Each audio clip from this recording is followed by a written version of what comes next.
So this happened in the last possible place I expected it. My old middle school. I was a freshman in high school at the time, and my band teacher was offering community service hours to anyone who was willing to help out at the middle school concert. Basically, we'd sell tickets or snacks, or we'd take attendance of the kids and make sure they stay quiet while they wait for their grades turn to perform, seeing as taking a music elective was required, so every kid was either in band or chorus in middle school and all the performances were on the same night. I agreed because I needed community service to graduate, and my band teacher was notorious for giving more hours than the volunteer work is actually worth.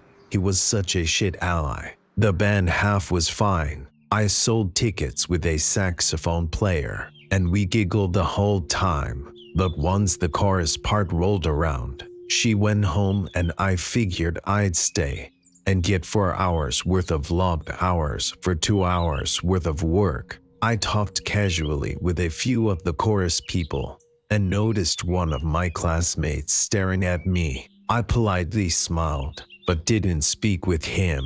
My high school was small. I graduated with 141 other kids, and everyone knew each other, but I hadn't talked to this kid since maybe the 3rd grade. All I knew about the guy was that our dads worked at the naval base together. I left the ticket booth and began to take attendance for the 4th graders when this guy, I'll call him Ricky, stands next to me and looks over my shoulder.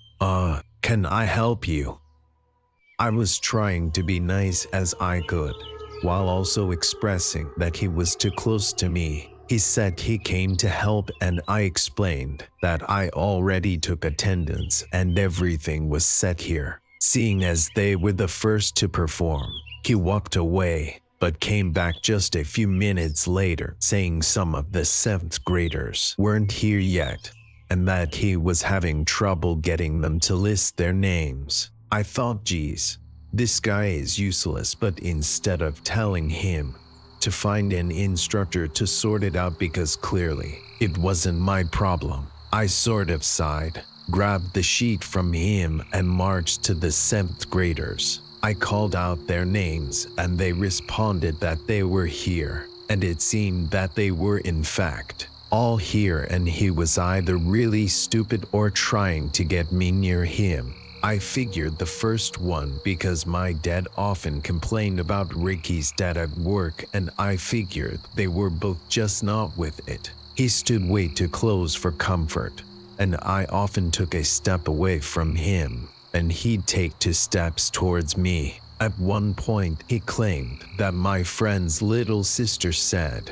that Ricky and I should go out, and I responded with, yeah, she shouldn't have said that. I hadn't meant it to be funny, but the kids we were watching started to laugh, and he got embarrassed, but he didn't stop. After a while, 2 saviors came up next to me and said, "Ricky, no one's guarding the money. Why don't you do that?" I never thanked them properly for that. I really wish I had. He came back 2 minutes later to stand next to me again, and I said, "Ricky, shouldn't you be guarding the money?" He said, "I can guard it from here." The 2 other girls told him he couldn't and sent him back before he showed up one more time claiming it was lonely over there, before I growled out how he should stay here and have the chorus kids keep him company, before I marched off to sit with the money myself. At this point, I'm starting to freak, thinking this guy just doesn't seem to understand how creepy he really is with his greasy hair and taped glasses, breathing down my neck like he has been, when I feel 2 hands start to rub my shoulders, and he says something so unsettling. He just inhales loudly and says yeah in a sighing manner, sounds a bit like he's getting pleasure from this and a bit like he understands how I feel. which he most definitely does not. I whip around and look at him with an unhappy look on my face, and he says, "You look stressed," and I told him not to touch me. He sat down next to me and said I looked lonely. I assured him I wasn't, and that I would prefer to be alone, and he asked me if something was wrong. "You can tell me if something's up." I politely declined his offer to share my thoughts, because I went to school with this guy, and his dad was trying to get a promotion that would make him my dad's boss. So I figured I'd be nice, just in case. I opened my phone and started to beg my friends who were selling snacks at the snack table out in the far hallway to come say they needed my help there, but no one responded. Ricky attempted to look at what I was typing, but I quickly brought the phone to my chest. "Oh, sorry," he said. He clearly wasn't. He began to tell me he's liked me since the 3rd grade. "I'd even told you so back then." This took me by surprise. I didn't remember it. "What did I say?" I asked. He said I'd said thank you or something, and proceeded to ask me out. "I'm sorry." "No," I said as quickly as possible. "Are you sure? I'm really nice. I'm a real gentleman." I said no. "Okay, but let me know if you change your mind. My dad is going to be the boss of your dad soon. Keep that in mind." At this point, I was getting mad. He was obviously trying to blackmail me with my dad's job. Before I could say something, he said, "I'll be right back. I need to use the restroom. Don't go anywhere." Of course, the minute he left, I booked it out of the room, through the gym and out into the hall where my friends were. They asked me what was going on, but I just said that if they saw Ricky coming, to hide me and tell him they hadn't seen me. They agreed, and the night went smoothly until the concert was over. I called home and told my dad to come get me. As I waited, I heard "There you are" right in my ear, and I shivered. There was Ricky.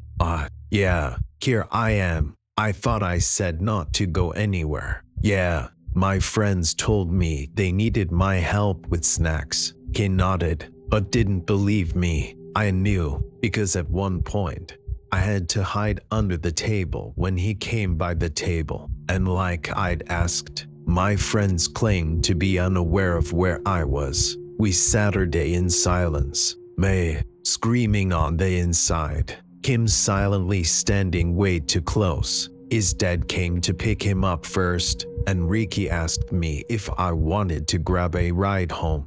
I politely declined. My dad would be there any second, and the thought of this creep, knowing where I lived, sounded extremely unappealing. He continued to insist, and started to drag me towards the car. His dad seemed to not understand what was happening between me and his son, but recognized me as Amrul's little girl and encouraged me to grab a ride. I don't know what unsettled me more, the creep who'd been following me all night, or the fact that his father seemed oblivious to my plight, and even referred to a high schooler as a little girl. Just then I felt a large hand on my shoulder, and heard a gruff voice say, "That's not necessary."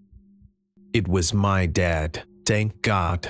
He gave Ricky a very stern good night, and ushered me towards the car, which he parked out front. My dad turned to me before he started the car. "What the hell was that, pumpkin?" And I continued to explain up till the part where he insinuated that his job was in trouble. My dad told me not to worry, and that he'd be fine.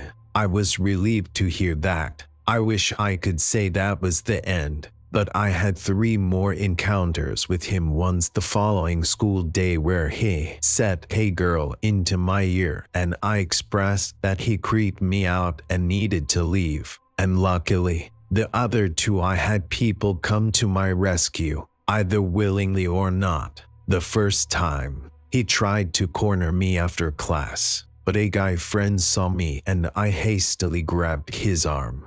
and started a friendly conversation with him as we walked to our cars. And the second time was at graduation. He obviously wanted a hug, and I obviously didn't. My older brother noticed this and was aware of who this guy was from the whole band concert incident and immediately swooped in and took the reluctant space I'd given for the hug for himself and carried me off, claiming my nieces wanted hugs too. I happily agreed. That was the last I saw of Ricky.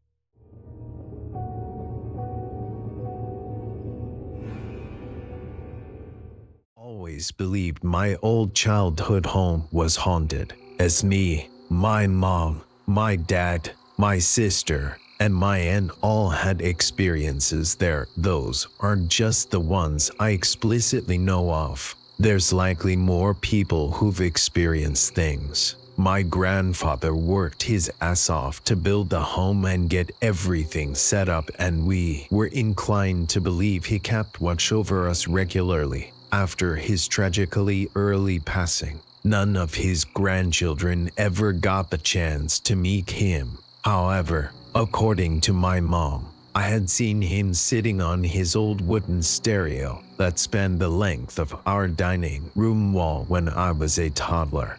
I don't remember that experience because of how young I was. I asked her, "Who is that man here?" And she responded with, "What man?" And I walked over to him, acted as if I was patting his leg, and said, "It's okay. I see you." If I recall correctly, I think I even pointed him out in a picture as the person I saw. There were several other, mostly minor instances that weren't too difficult to rationalize that occurred to all of us. But I'll share the spookiest thing that happened to me during my middle school years.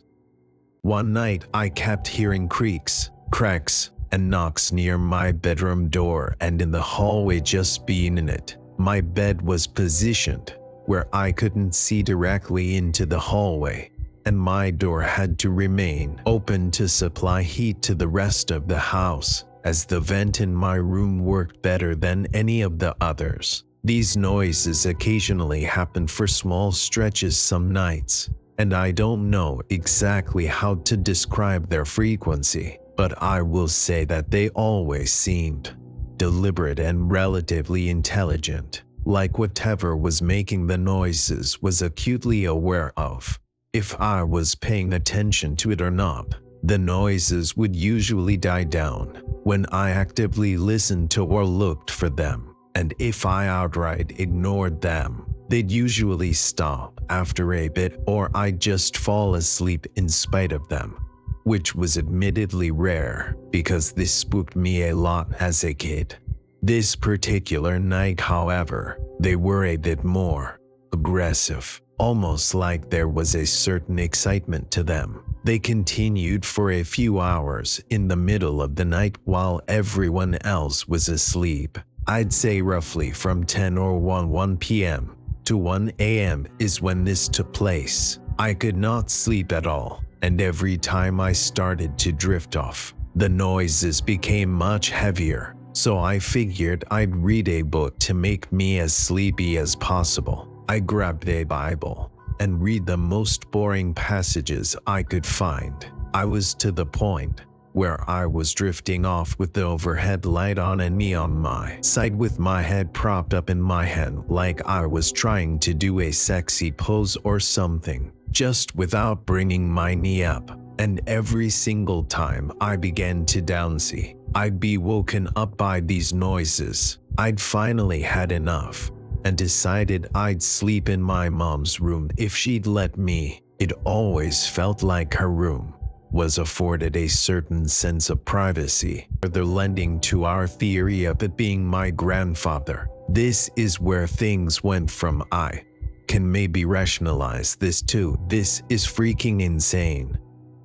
I closed the book, set it on my nightstand, got up, and began walking to the door when I started hearing crinkling behind me. Us kids had ruined a mattress or two in the past by spilling stuff on them, so the plastic wrapping was left on our current ones for easier cleanup and to avoid having to buy new ones in such cases. Now sometimes there would absolutely be a little crinkling hurt after getting up off of it, but this time it was quite a bit louder and lasted longer. I got to my door, realized it was still crinkling, and my curiosity got the better of me. I turned around and I could see the material moving on the side of the mattress. There was an impression in it moving from the lower end up towards the headboard like someone was brushing up against it walking by. I immediately noped the hell out of there,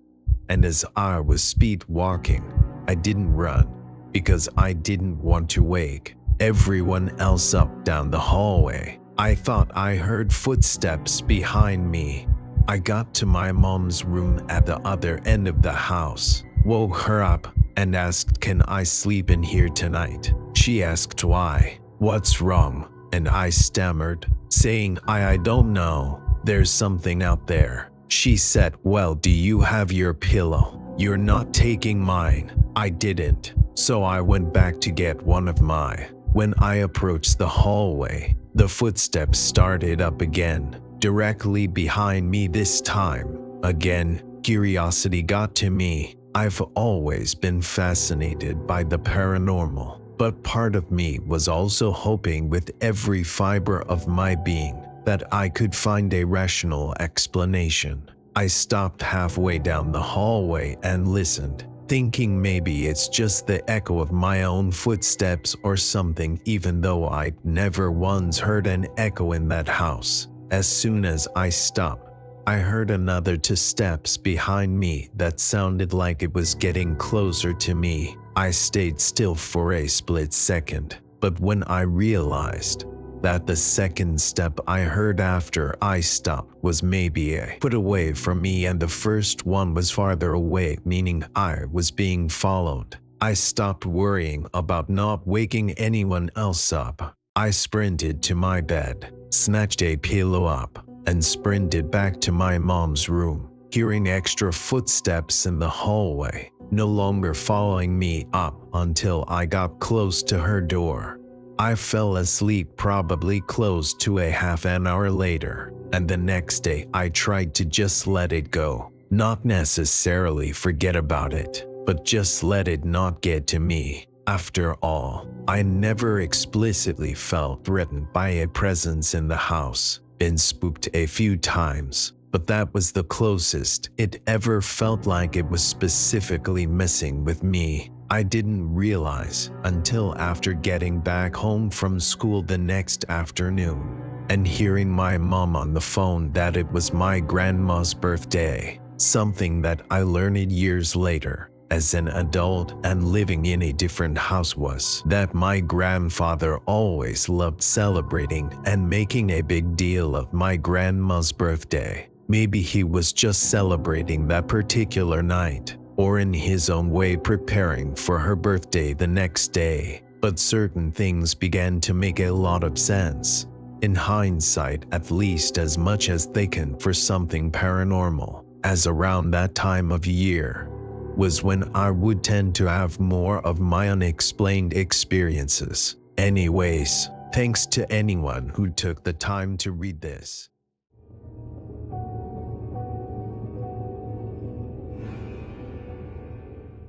In the early 2000s, when I was 6 and lived in a small town called Walla Walla, I lived in an area where the vast majority of homes were built in the late 1800s. We only rented the house for a year, but weird things happened a lot in this house. Things such as seeing someone walk into the other room, but as soon I turned the corner, no one would be there. Sometimes I heard someone call my name, but everyone would be out in the yard completely fixated on something else. In my older brother's room, he said he could hear dog growling from his closet, even though no one near us had a dog. I'm a skeptic, so I usually explain those things away except for one instance that to this day me and my older brother, who was 12 at the time, can explain.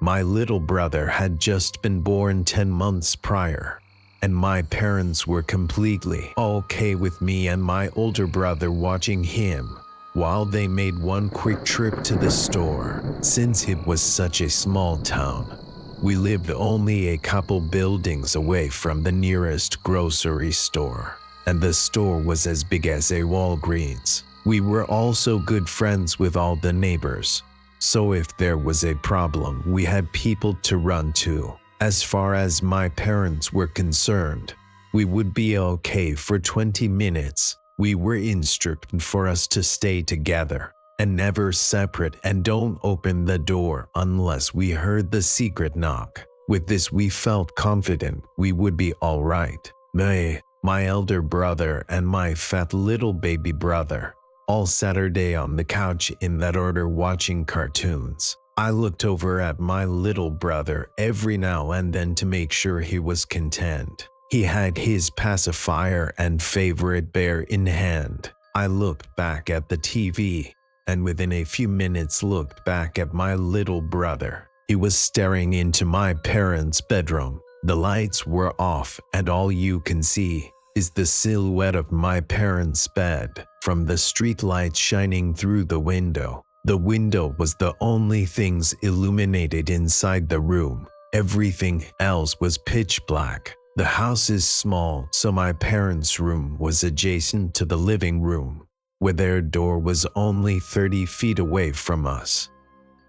His eyes were locked onto my parents' room, which sent a panic through me. I alerted my older brother, who shook my brother lightly to tell him to knock it off, but he just wouldn't look away. Then he finally moved his head, as if he was watching something moving to the other side of my parents' bedroom. Back and forth slowly, he watched whatever was in that room, as if something was pacing inside the room. I continued to tell my little brother to stop it, because it was freaking me out. He just couldn't stop watching whatever it was moving in my parents' room. Then he stopped moving his head back and forth. His head started to slowly move up towards the wall, and then slowly towards the ceiling, as if something started crawling up the wall. He kept slowly looking all the way up until he looked right above us. My parents did the secret knock, and my brother quickly unlocked the door, where I ran to them crying about what just happened. My parents, confused, turned on all the lights and found nothing. We creeped out our parents enough to where we all slept in the living room together for a full week.